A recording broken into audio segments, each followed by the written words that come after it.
Grande barrière de corail, les ONG demandent une enquête à l'UNESCO. Des organisations écologistes accusent l'Australie d'avoir échoué à protéger la Grande barrière de corail. Vue aérienne. Inuit Sundays, photo by Artera, UIG via Getty Images, à l'occasion de la réunion annuelle du Comité du patrimoine mondial, à Manama, au Bahreïn, des ONG écologistes ont demandé d'enquêter en urgence sur les agissements de l'Australie concernant la Grande barrière de corail. Elles considèrent que le pays viole ses engagements en permettant la poursuite de défrichage des terres sur les bassins versants du site.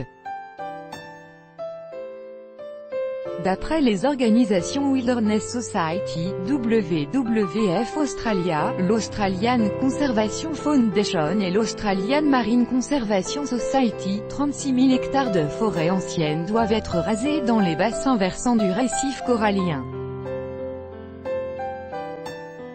Les permis ont été délivrés par l'ancien gouvernement du Queensland. Selon ces organisations écologistes, l'Australie a le pouvoir de stopper cela. Faux, répond le ministre de l'Environnement, Josh Frydenberg, qui a souligné que ces autorisations de défrichage étaient de la compétence des États. L'État du Queensland a en effet octroyé des licences d'exploitation minière au groupe indien Adani pour qu'il exploite les considérables ressources en charbon du nord-est du pays. Pour de nombreux chercheurs, Canberra doit agir et notamment revoir sa dépendance aux énergies fossiles, génératrices de gaz à effet de serre.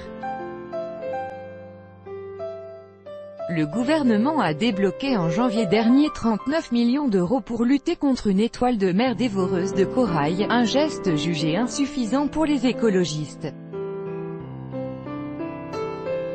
La Grande barrière de corail figure sur la liste du patrimoine mondial de l'UNESCO depuis 1980. L'année dernière, des scientifiques avaient réclamé son déclassement du patrimoine mondial de l'UNESCO, une demande qui pouvait paraître contradictoire avec la protection de la Grande barrière, mais qui souhaitait provoquer un électrochoc. La Grande barrière de corail continue de blanchir inexorablement du fait des hausses de la température de l'eau.